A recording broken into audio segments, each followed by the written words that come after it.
Dear students, time to start our new chapter of biology that is called tissues.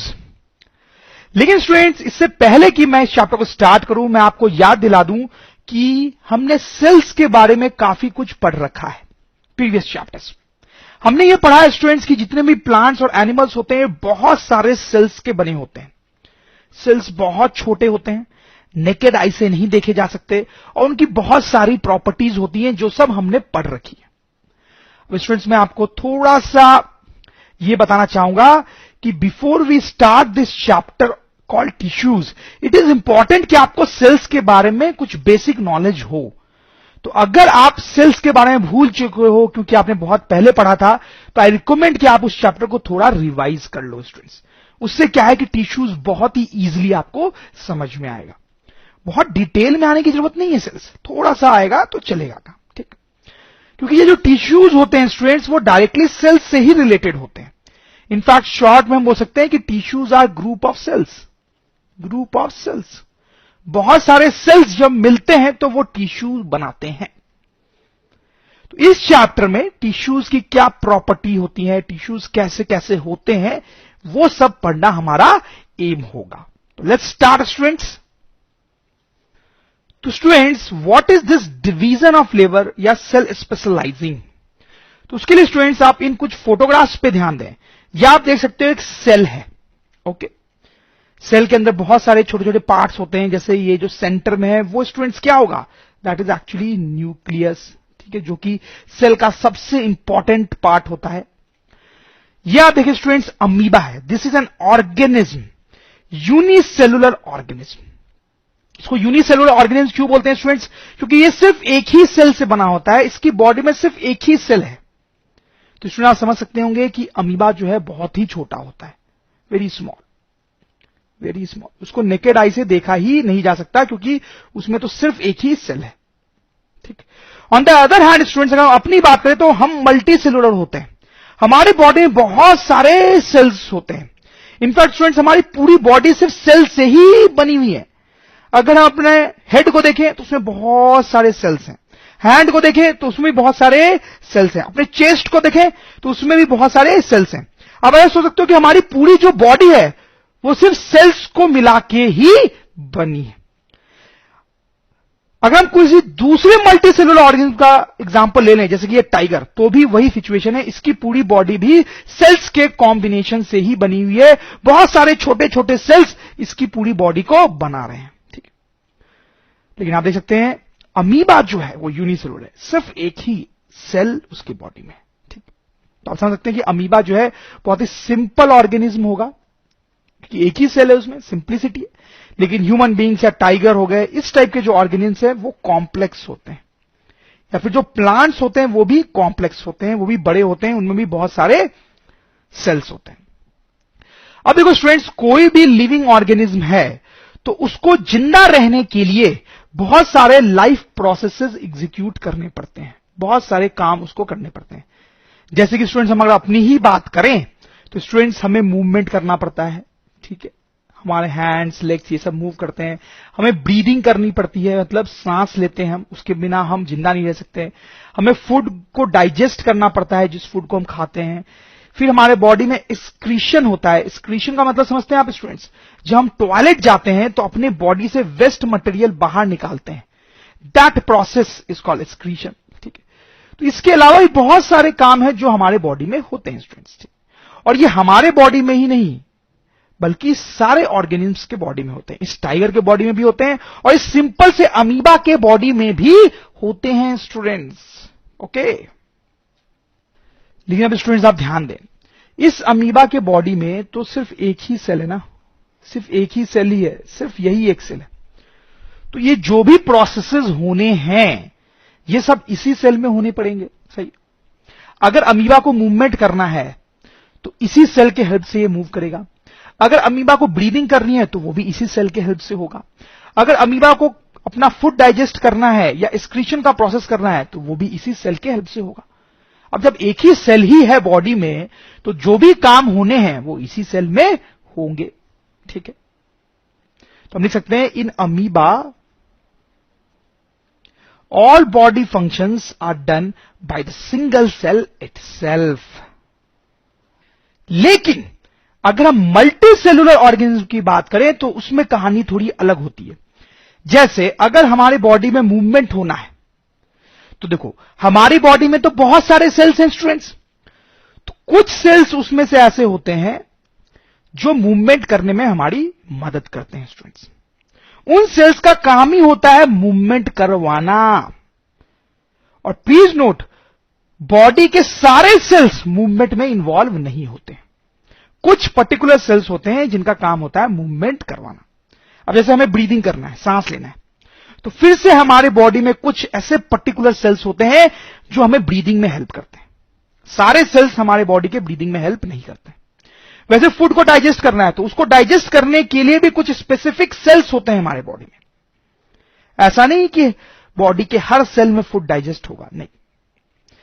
Excretion का process करना है तो उसके लिए भी स्टूडेंट्स कुछ स्पेसिफिक सेल्स होते हैं हमारे बॉडी में जो वो काम एग्जीक्यूट करते हैं.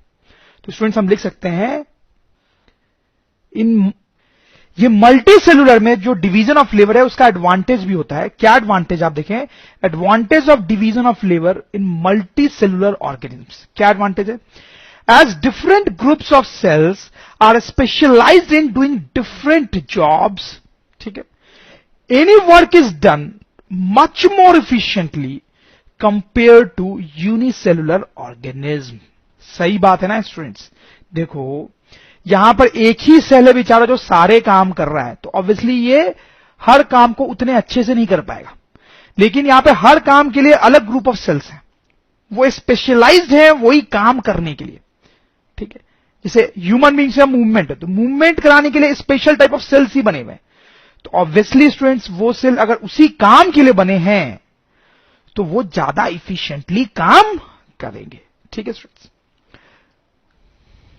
अब स्टूडेंट्स हम रेडी हैं ये समझने के लिए कि what is tissue. What is tissue, that is a big question in front of us.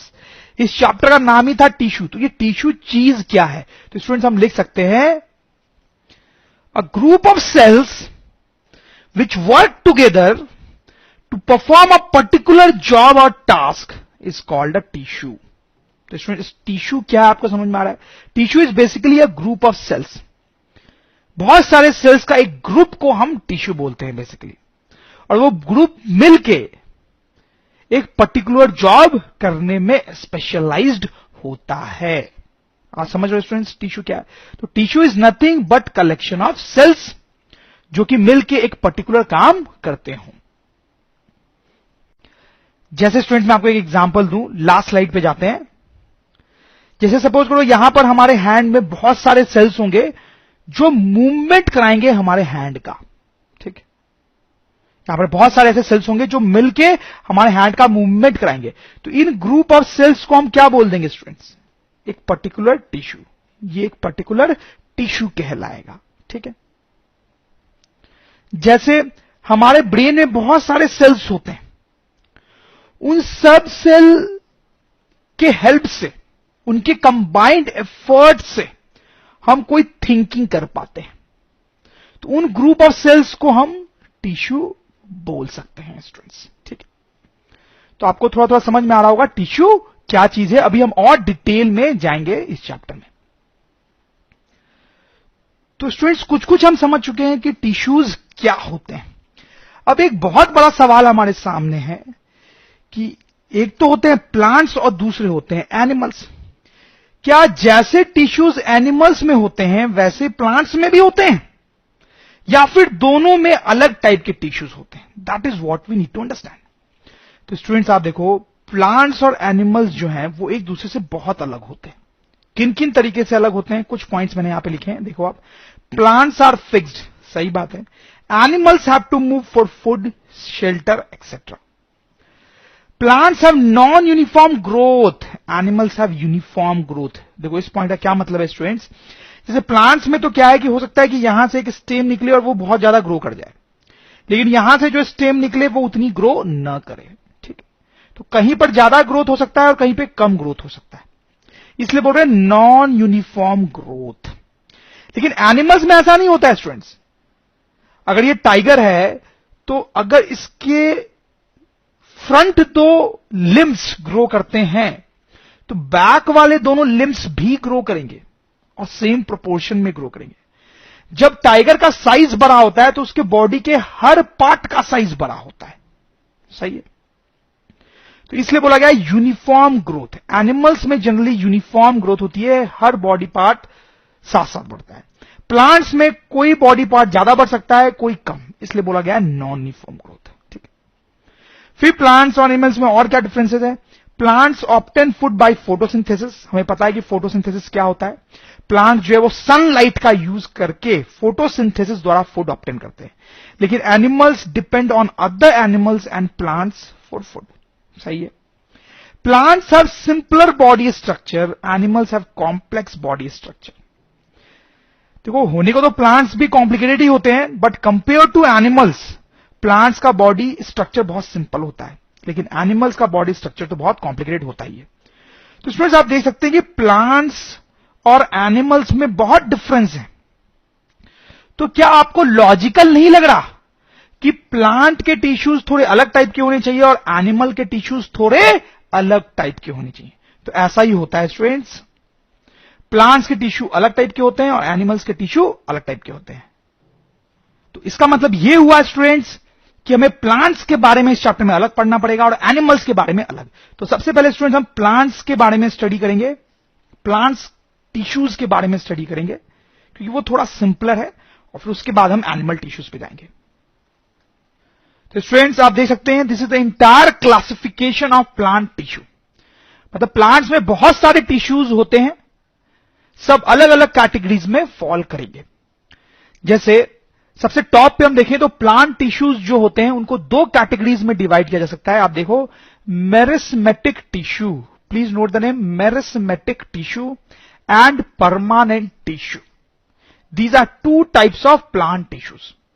मतलब प्लांट में जितने भी टिश्यूज होते हैं उनको दो पार्ट में डिवाइड किया जा सकता है, क्या तो वो मेरिस्मेटिक टिश्यू होंगे या फिर वो परमानेंट टिश्यू होंगे। ठीक, और फिर जो मेरिस्मेटिक टिश्यूज होते हैं उनको भी फर्दर तीन कैटेगरी में डिवाइड किया गया है। आप देख सकते हो, एपिकल, लैटरल एंड इंटरकैलरी। ध्यान दें, एपिकल, लैटरल एंड इंटरकैलरी। ठीक है, धीरे धीरे सारे नाम से आपको याद हो जाएंगे, ज्यादा टेंशन लेने की जरूरत नहीं है, अभी तो हम डिटेल में हर चीज को पढ़ने वाले हैं। अब जो परमानेंट टिश्यू होता है उसको भी फर्दर दो पार्ट्स में डिवाइड किया गया है, सिंपल एंड कॉम्प्लेक्स। कॉम्प्लेक्स के भी दो पार्ट्स होते हैं, फाइलम एंड जाइलम।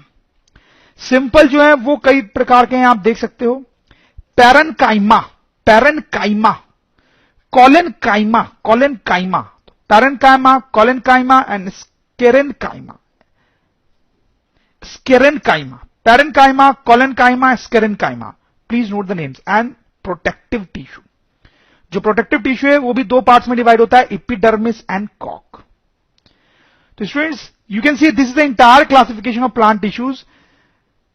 आप ऐसा एक्सपेक्ट ना करें कि आप इमीडिएटली ये पूरा क्लासिफिकेशन याद कर पाओगे, वो बड़ा डिफिकल्ट हो सकता है आपके लिए। जैसे जैसे हम चैप्टर में आगे बढ़ेंगे, हर चीजों को डिटेल में देखेंगे, तो आपको अपने आप नाम जो है वो याद होने लगेंगे स्टूडेंट्स। तो थोड़ा सा हम पेशेंस रखते हुए आगे बढ़ेंगे। तो स्टूडेंट्स, सबसे पहले हम स्टार्ट करते हैं कि ये मेरिस्मेटिक टिश्यू क्या होता है।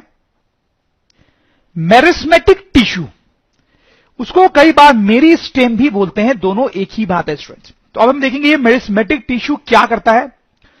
तो स्टूडेंट, मैं आपको बताऊं, ये जो मेरिस्मेटिक टिश्यू होता है वो प्लांट्स में जो भी ग्रोथ होती है उसके लिए रिस्पॉन्सिबल होता है। तो उससे रिलेटेड ये दो तीन पॉइंट्स आप देख सकते हैं। Responsible for growth in plants, जैसा मैंने आपको बताया, present at locations where plant grows like tip of stems. सही बात है ना स्टूडेंट्स, अगर ये टिश्यू ग्रोथ के लिए रिस्पॉन्सिबल है तो ये कहां पाया जाना चाहिए? जहां प्लांट्स में ज्यादा ग्रोथ होता है, जैसे कि tip of stem. Cells in these tissues can divide and form new cells. तो स्टूडेंट्स, मेरिस्मेटिक टिश्यू में जो सेल्स होते हैं उनमें खास प्रॉपर्टी होती है कि वो डिवाइड होकर नए सेल्स बना सकते हैं, न्यू सेल्स बना सकते हैं। इसी तरीके से तो ग्रोथ होता है, नए सेल्स बनेंगे तो ही तो ग्रोथ होगा, राइट। अब देखिए स्टूडेंट्स, मेरिस्मेटिक टिश्यू के तीन टाइप्स होते हैं। कौन कौन से? Apical meristem, apical meristem, lateral meristem and intercalary meristem. तो स्टूडेंट्स ये जो तीनों टाइप के मेरिस्मेटिक टिश्यू होते हैं, ये तीनों ही होते तो ग्रोथ के लिए रिस्पॉन्सिबल है, लेकिन ये प्लांट की बॉडी में अलग अलग जगह पे पाए जाते हैं। जैसा इस फोटोग्राफ में आप देख सकते हो स्टूडेंट्स, ये जो है एपिकल मेरिस्टेम, वो स्टेम के टिप पे पाया जाता है, tip of stem and roots. तो आप समझ सकते हैं स्टूडेंट्स कि स्टेम का जो टिप होता है वो तो बहुत ग्रो करता है, उससे ही प्लांट की साइज बढ़ती है। तो यहां पर बहुत सारे मेरिस्मेटिक टिश्यूज होते हैं, उनमें जो सेल्स होते हैं वो डिवाइड होकर न्यू सेल्स बनाते हैं, तो ये जो टिप है वो ग्रो करता है। वही फेनोमेना रूट्स के टिप पे भी होता है। तो एपिकल मेरिस्टेम कहां पाया जाता है, आपको समझ में आ गया होगा, at tip of stem and root. फिर बात करते हैं लैटरल मेरिस्टेम की। देखो स्टूडेंट्स, आपने देखा होगा कि प्लांट का जो भी स्टेम होता है उसकी विड्थ भी टाइम के साथ साथ धीरे धीरे बढ़ती है, तो वहां पर भी ग्रोथ हो रहा है, तो उसके लिए लैटरल मेरिस्टेम रिस्पॉन्सिबल होता है। तो ये पाया कहां पे जाता है, आप समझ ही गए होंगे, ये पूरे प्लांट में ही पाया जाता है।